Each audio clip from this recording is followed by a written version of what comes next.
that you know how to orient your answers to meet the expectations that's established by the question. The introduction says the court, let's say the higher court, the text is produced by higher court, produced a ruling restricted to a single case being considered. In your opinion, is the defense of the restriction convincing or absurd? So there was a restriction, the ruling by the higher court that you read in your exam talks about the ruling being restricted to a single case, not being applicable to the entire universe. It was only restricted to a case, and the text says why it is restricted. So, the prompt said, in your opinion, is the, can you repeat the? Is the restriction convincing or absurd? Actually, you need to consider the defense for that restriction. I will read that part that says, if, and I will omit some parts so that it becomes the more important one. If this decision were not limited, then a long list of persons might refuse to provide services for gay people, thus resulting in a community-wide stigma. Now, you need to consider, you need to assess how these connections are established. Is it possible to believe that one case will result in a community-wide stigma? That's a precedent. Sí, yo pensé lo But mismo. then, there is a possibility, right? There is a possibility. There is, and think about degrees of likelihood. How likely is that if somebody does something, then everybody else will do the same? In this day and age, But, as it is expressed into the text, it seems to be, an exaggeration, a generalization. It's the same as saying, like, if we allow abortions to be performed, then everybody will get an abortion. How do you No, no. find that defense? A long queue of people wanting to abort will be found at the door of every hospital in the city, which is ridiculous. It's absurd.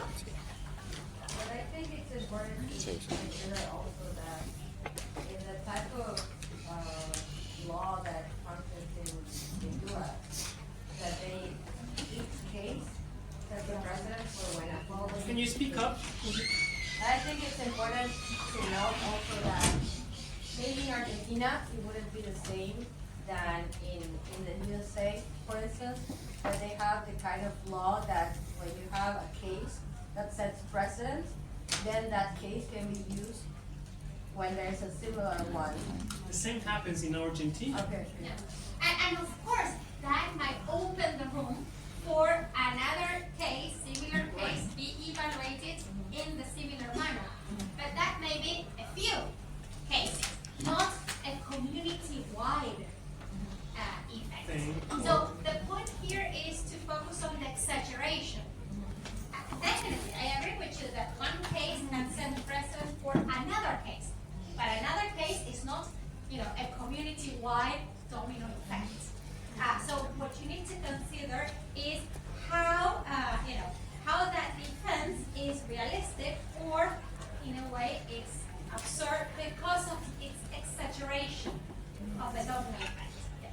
Sorry, in that part I got confused a little bit because it also Azul, can you speak up? that in that part I got confused because I also took into consideration the both parts involved because The what? both parts, like both parties, because historically religious people tend to be homophobic, and it actually is a possibility that it will become actually is widespread narrative in this case. So it would, my logic was that it would be unreasonable not to take into account that it would be actually widespread, and that they would like never be another case similar to that. So it was not logical to restrict like this ruling to that specific case.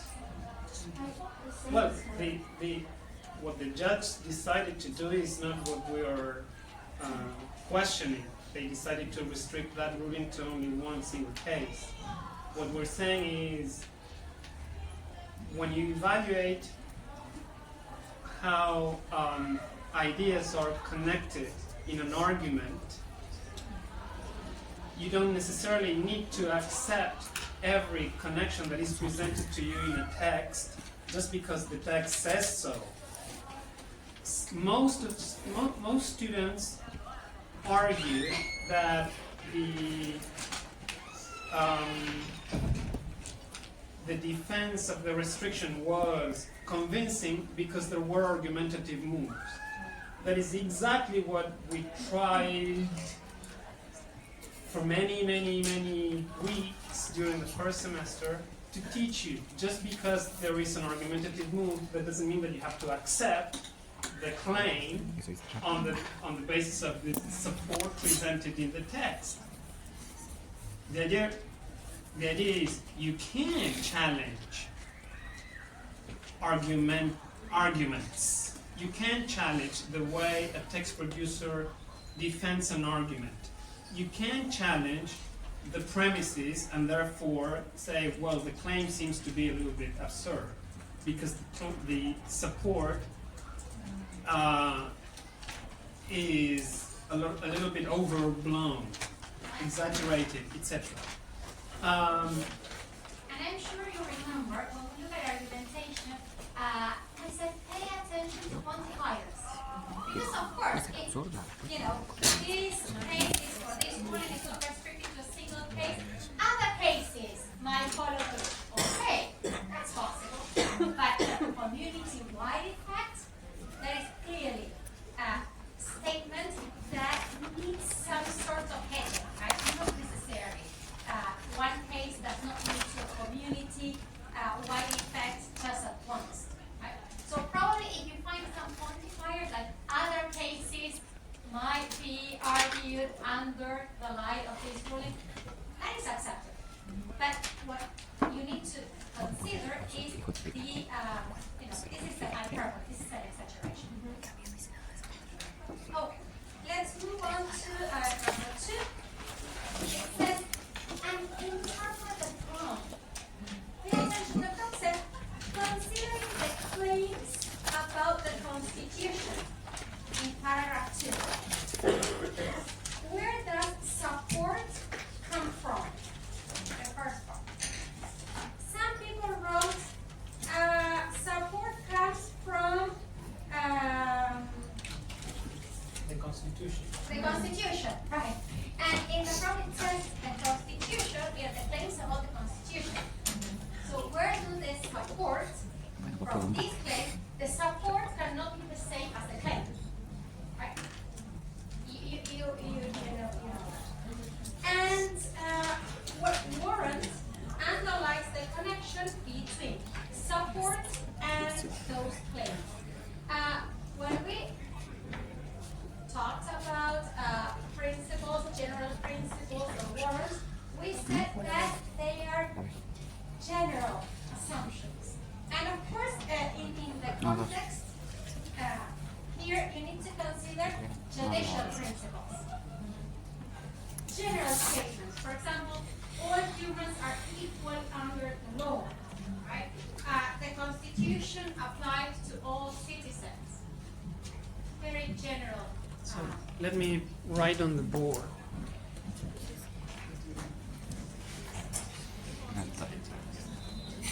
Mi sento igual de comune cuando hice parcial.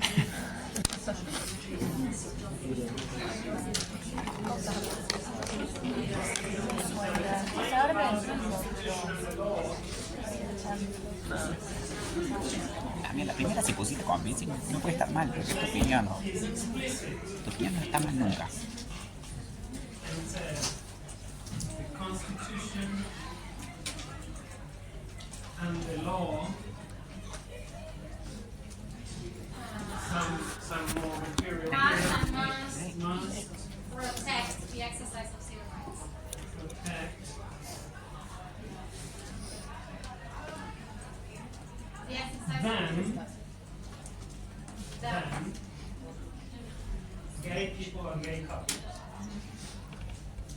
in their exercise of their rights and freedoms. The support for this idea was found in the sentence preceding it. I can read it. Our society has come to the recognition that gay persons and gay couples cannot be treated as social outcasts or as inferior in dignity and worth.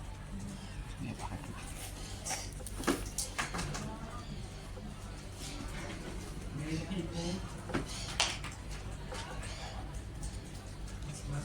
Cannot be treated cannot be treated as social outcasts.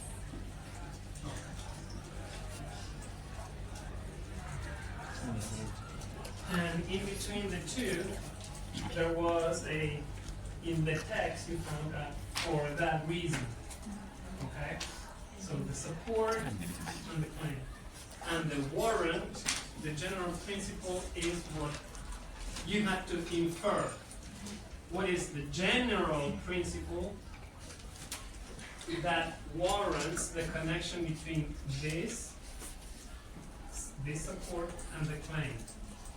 It has to be something that is even more general than this, which seems to be obvious. So the general principle could be, for example, as some of you suggested, the Constitution and the law must protect everybody's exercise of freedom.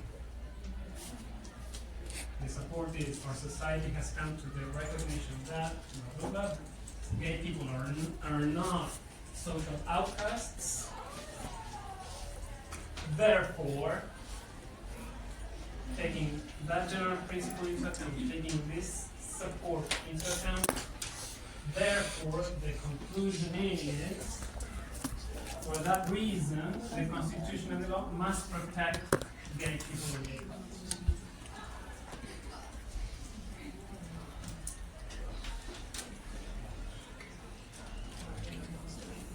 Mal ese coso. Ese coso que está mal. No, no. Sí, al revés, al revés.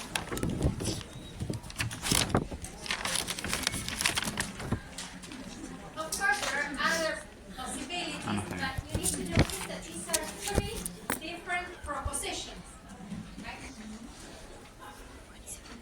Sí, de verdad.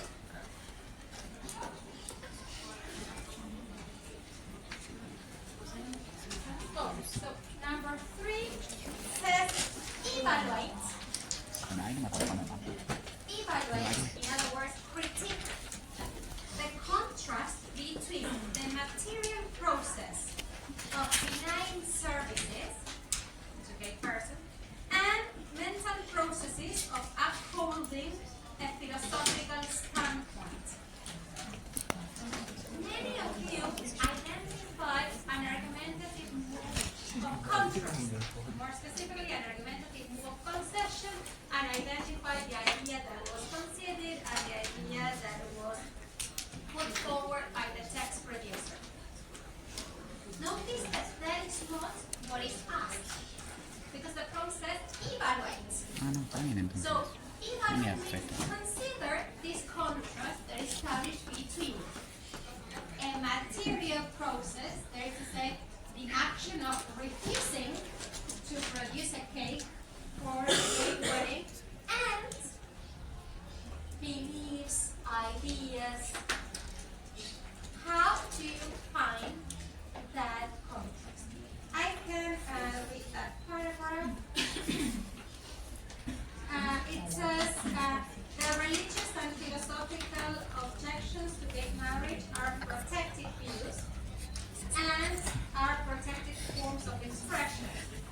Nevertheless, while those religious and philosophical objections are protected, it is the general rule that such objections do not allow business owners to deny protected persons equal access to goods and services. And of course, it goes on. But again, So the contrast is indicated by why. why? Why? What was the idea again? Why? While religious and philosophical views are protected, it is a general rule that such objections do not allow business owners to deny services to a person. Now, the point, or what you need to evaluate, remember that in class we talked about that we need to compare things that are comparable, right? So, how do you find comparisons between, I don't know, actions and beliefs? Are they equal? No. So, here the objects of the comparison are two different things, right? Actions should be compared to actions and not to beliefs that belong to a different domain. Okay, so basically, two different things are being contrasted, and this makes the argument invalid because it's not, So correct. bringing up religious issues in a debate about equal provision of services for gay people is off the point. It's irrelevant.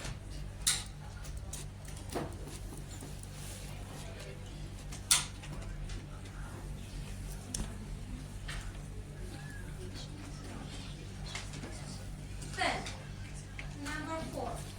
Are the petitioner's assertions challenged at any point? That is to say, do the text producers challenge the petitioner's assertion? And the answer was just no. No, yes. Listen, guys. Some of you said yes, and you argued they are challenged here and there in paragraph 1, paragraph 2. In the only paragraph in which you can actually find the petitioner's assertions are in the very last paragraph. Last two parts.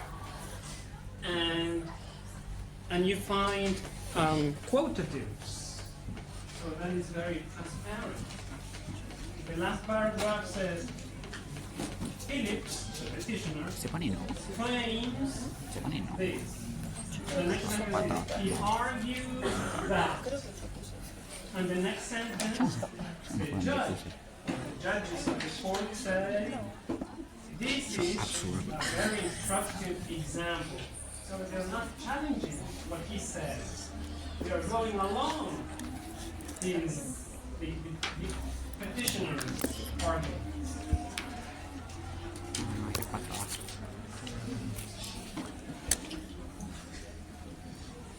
And of course, what is challenged in the text is the decision taken by the lower court judges. But the petitioner's assertions are never challenged. At least in this fragment, which is the only fragment we have.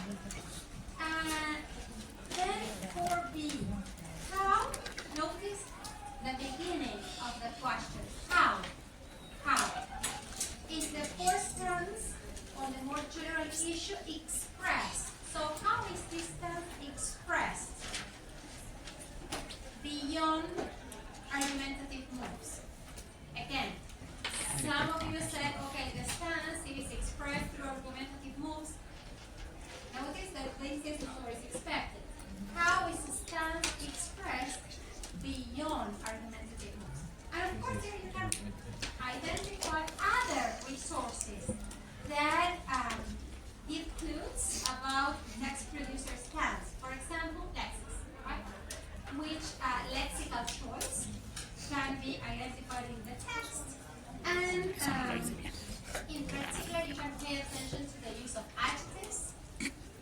evaluate actions, and how do they reveal, right, stance taken by the churches in relation to gay marriage.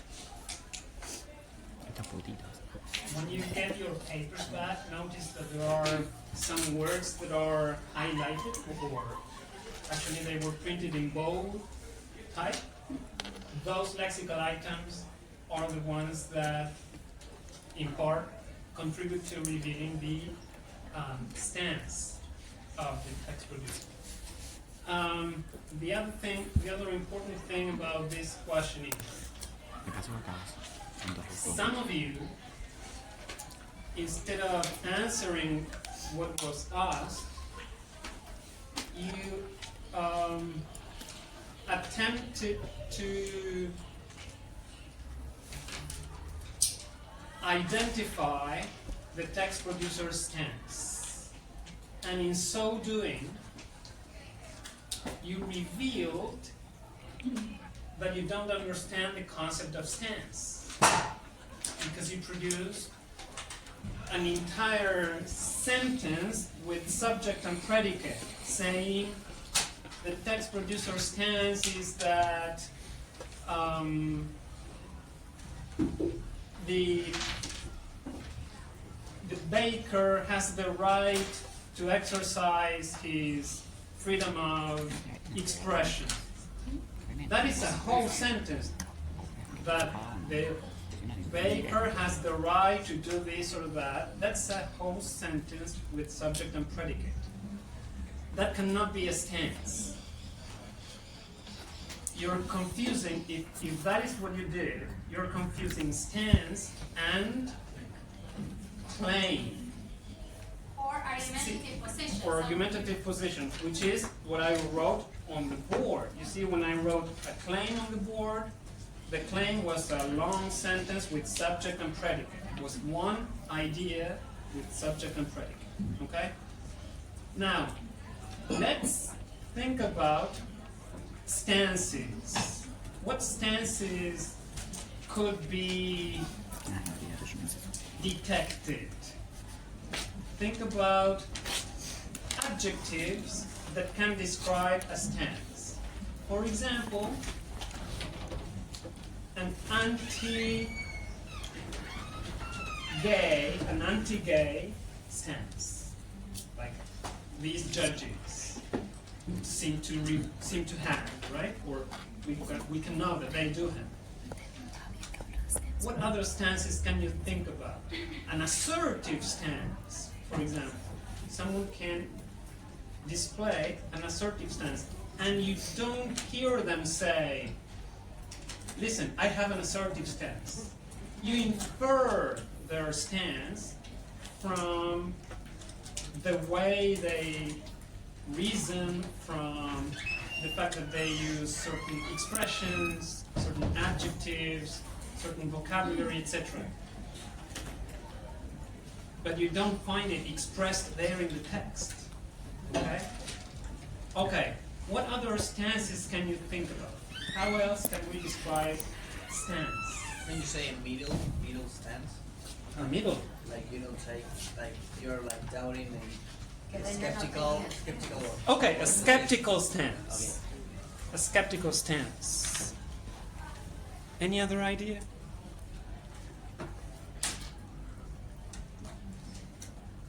A hesitant stance, which is not the same as skeptical stance. A skeptical stance is more to do with questioning something. It's questioning what is taken for granted, right? You can think about a critical stance. Anything else, guys? Can you think of other ways in which a stance could be described? I don't have I the have word. this here. I don't have the word, but I think the opposite for critical. Okay, someone who just applauds everything somebody else says. They just don't question anything.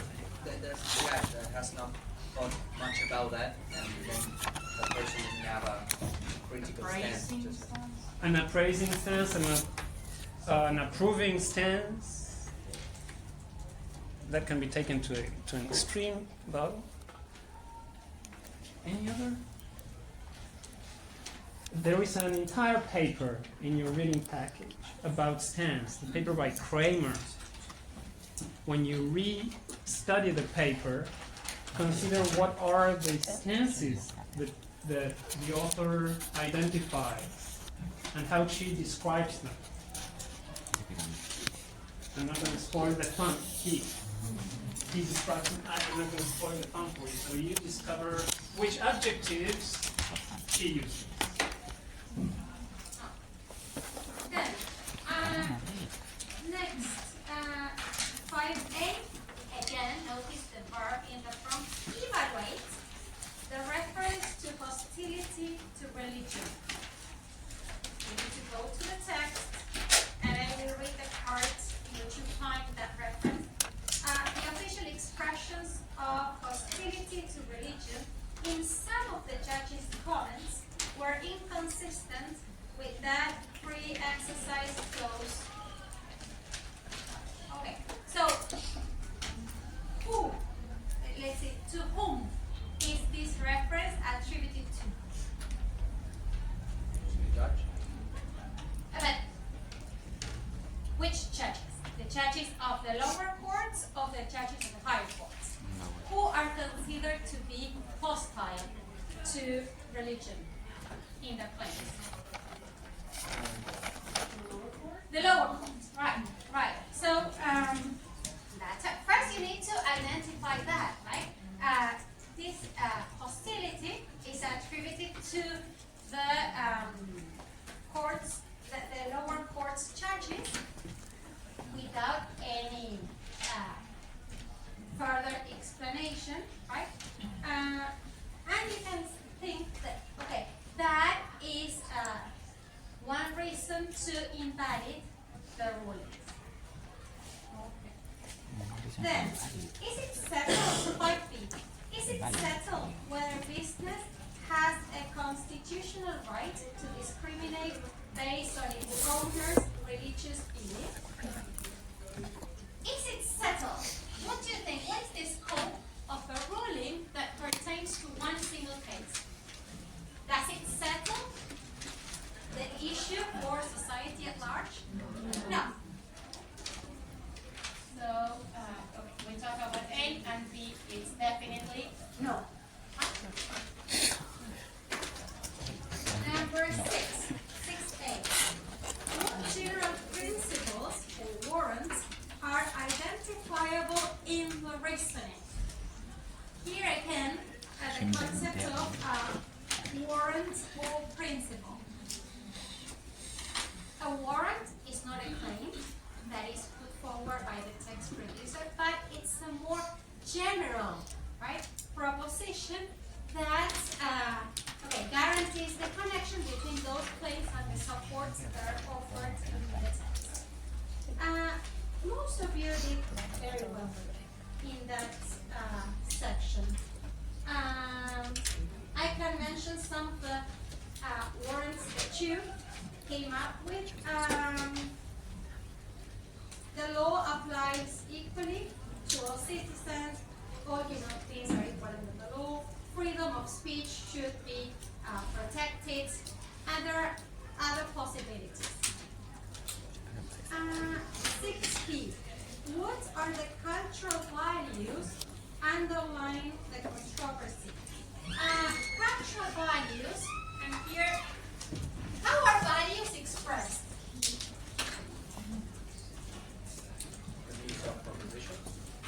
No, not by proposition.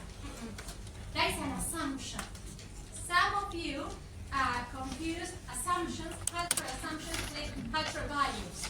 Values are not expressed through a proposition, but through exactly nominalizations.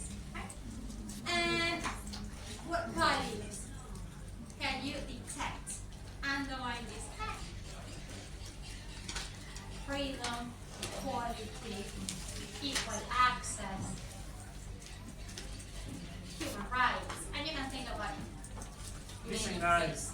Values are things people desire and want and appreciate. Discrimination is not a value. So it has to be things like that. Hey, guys, at your age, what is the value that you will defend against all odds? Ah, I know that. I thought you were gonna say love. No. Ah, I thought you were at the Romeo and Juliet stage. Fight for your love, no? Okay, freedom. I totally agree. Independence, including economic independence. Okay, guys, have you noticed what you said? One word, one noun, freedom, and it's very general. It's abstract.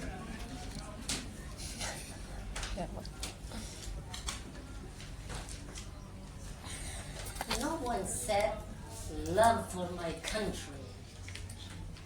Such a value can push you to join an army. No? No. What about something that transpires in this text? Equality.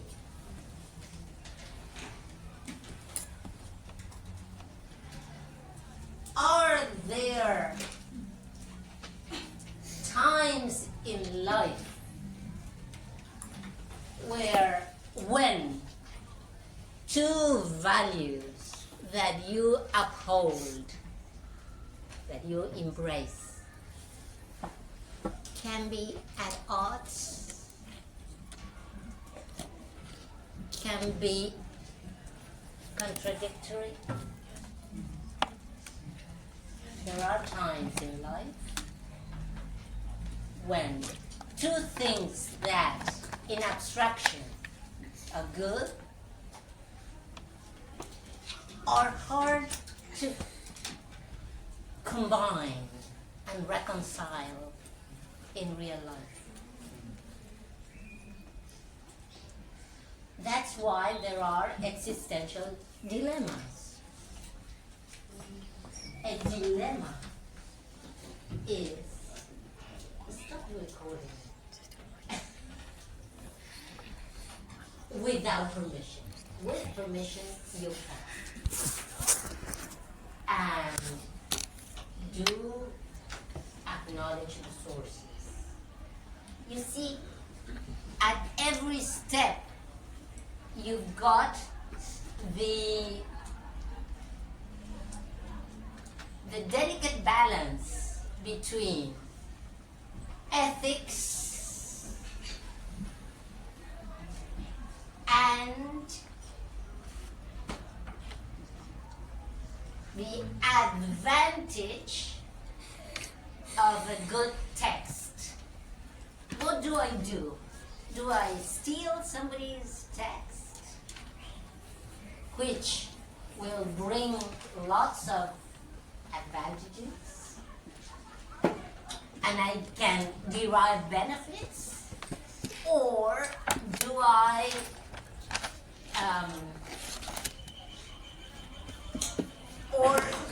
keep being coherent with the values I say I have? Every human being would like to have a good opinion of themselves. And at times, what do? Do you respect traffic laws Or do you park in where you see a red curb, which is no parking, but it's just for 5 minutes? Okay, those dilemmas are dilemmas that emerge from value, and you will have to apply what you've learned in linguistics too for the rest of your life, because you will have to argue in favor of one course of action, and you will have to find valid ways of reasoning. Valid. Let me mention 2 dilemmas that came up in public discourse in July. You know that the president came to Córdoba to a public meeting invited by a female priest, which is just by the mere sound of female priest, you already like her. Someone with power and female. And she was asked a question when she was invited to the local news show. You know, not La Sorbonne or Oxford University in the UK. Nothing Siragosi. A simple question. But it was a good question. The question was, how come that being a priest, pastoress, or the female pastor, you are in favor of love, tolerance. You see, a noun and an abstraction. Tolerance is a value.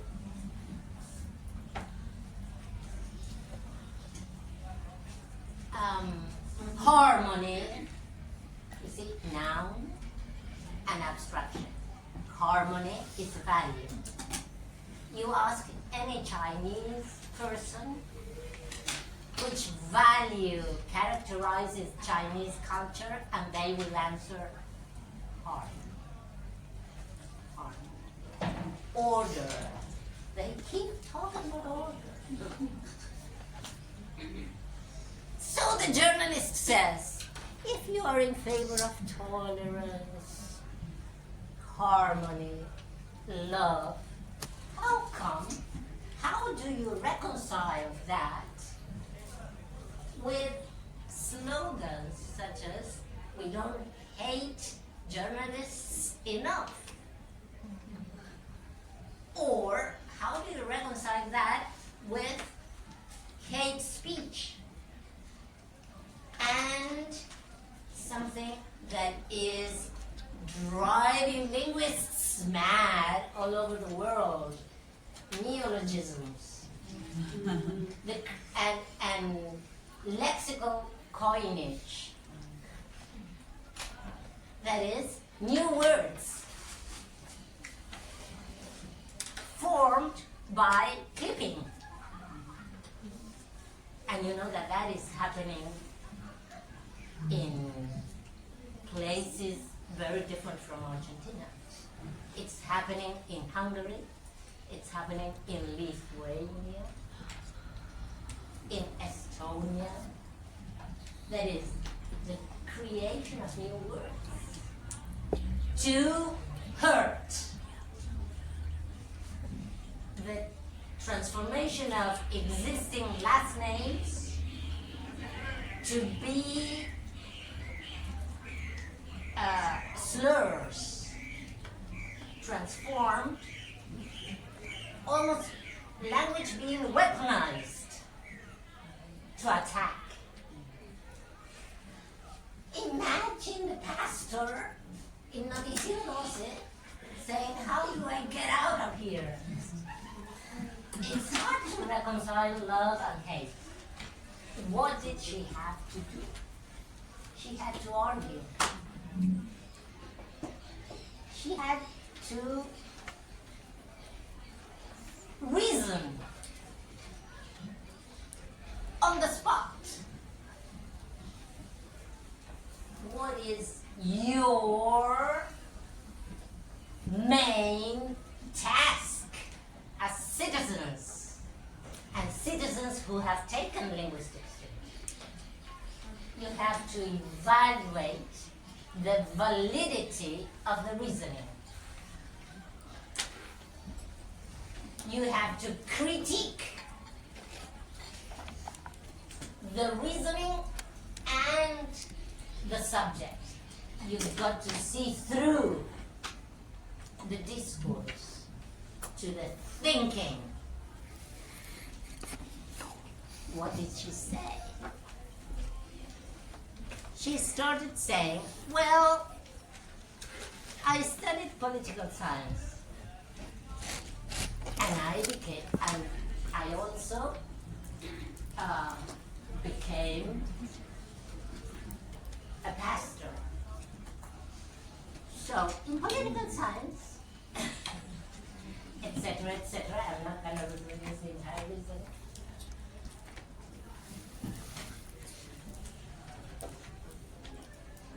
Her maneuvers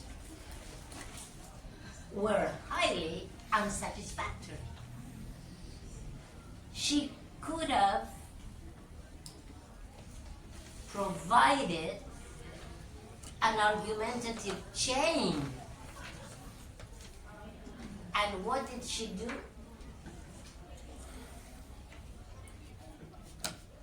She patched parts of the contrast, the dilemma, without a third way going over both.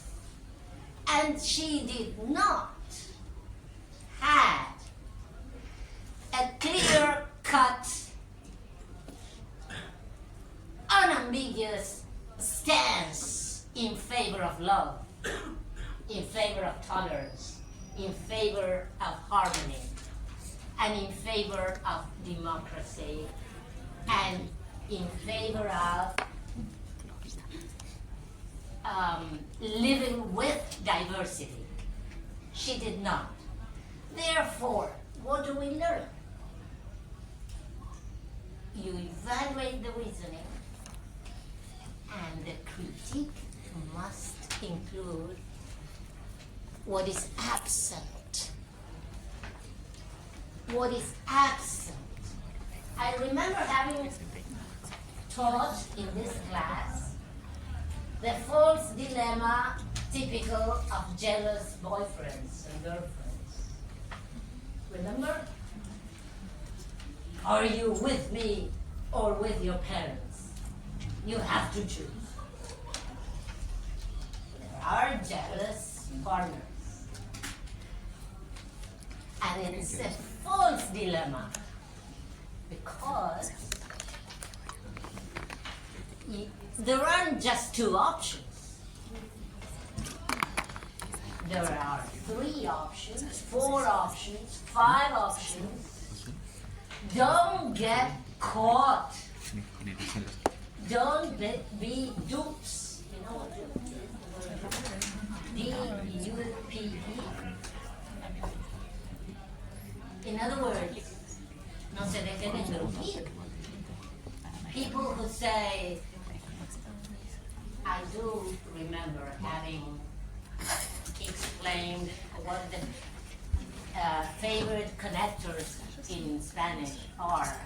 Razón por la cual, and in English, you find therefore, consequently.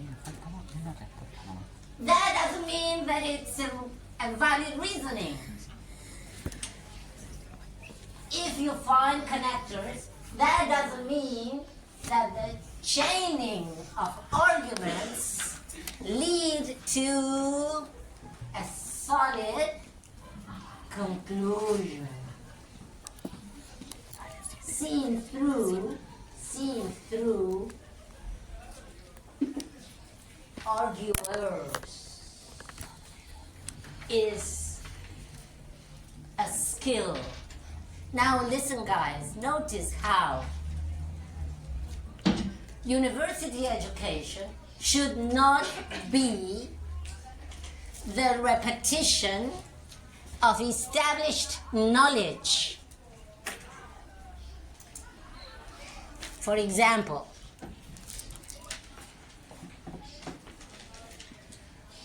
fish are found in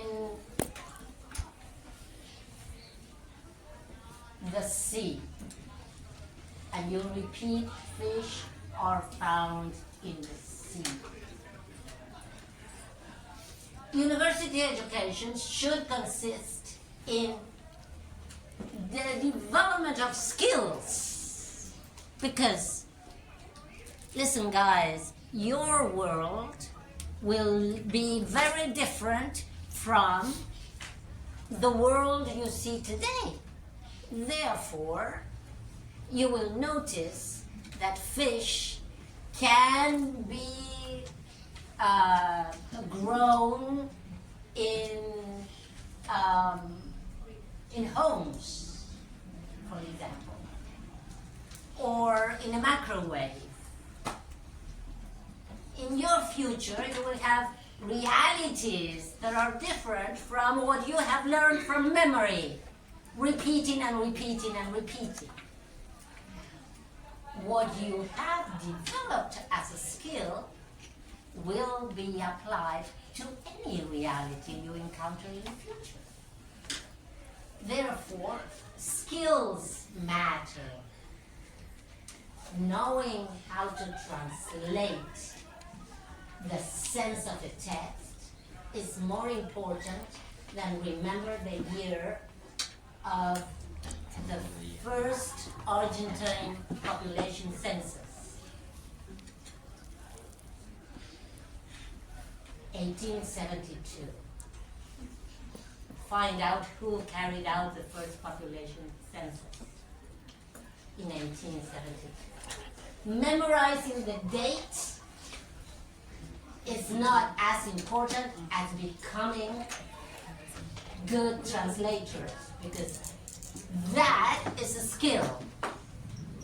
Being able to critique argumentation is a skill. That's why all linguistics 2 fifth year exams must include analysis, doing things, not repeating, not spitting out the right answer that is already in some summary that you haven't done. Doing things. It's performance what matters, not the reproduction of a set block, because that might arguably be knowledge, but it's not performance that leads to cognitive development. Cognitive development and development as citizens is more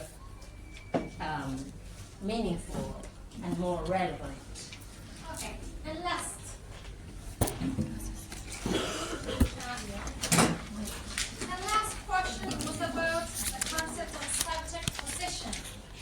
And again, notice the beginning of the question, how can the concept of subject position be applied to account for the actions performed in the text, particularly arguing, referring to previous text, and assessing the lower court's ruling. First of all, who performed those actions?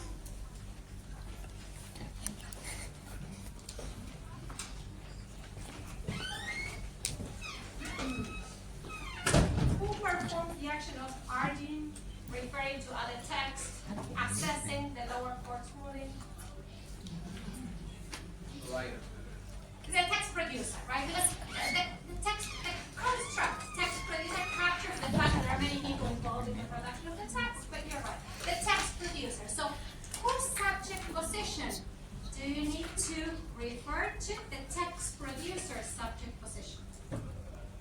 Now, how is the subject position for the text producer constructed in relation to argue? Which subject position is constructed? Okay, or proponent. You have the concept of proponent. The text producer puts forward an argumentative position, right, that they defend along the text.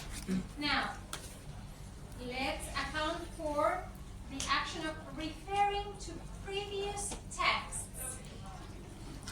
What subject position is constructed for the text producer, knowing that they can refer to prior texts? That subject position can be, of course, of a knowledgeable body or an authority in the matter. Knowledgeable. Quality, quality the Constitution.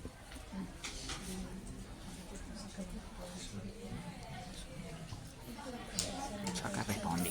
And in relation to assessing the prior court's ruling, well, there you have it. Right? Who can assess a prior court ruling? Well, an authority that has the power to do so, or is entitled to do so. Oh, That is to say, the concept of subject position is useful to think about these actions because the subject position that is established by a given genre, in this case, higher court ruling is the genre. The subject position that is established for the text producer, or any subject position that is established by the genre, for that matter, defines what are the actions that are expected from, in this case, the text producer. So, a higher court judge is expected to act as a proponent. He or she is expected to argue, to defend the claim they are producing a ruling, which is their claim, and it is expected that they will support their ruling, their decision. They are expected also to quote previous texts, not just the previous laws, the Constitution, but also the text that they are evaluating. And finally, they are expected to assess, to evaluate the previous ruling. Okay, so the concept of subject position can explain what are the actions that are carried out, because it sets expectations for, in this case, the text producer. But it also sets expectations for the text receiver. The question didn't address text receivers, but it could. So you would wonder what the text receiver of a higher court ruling is expected to do upon receiving the text. That was not the question, but you get my point. All subject positions define what each participant is expected to do, what actions they are expected to carry out. okay. This is the end. Any question regarding this section before we move on? I have to see the term test because I don't remember. Okay. Sure. Yes. Okay. Listen, guys. Let's we're all tired. Let's take a break now. And we will move on after a 15-minute break. Of course, you have your paper.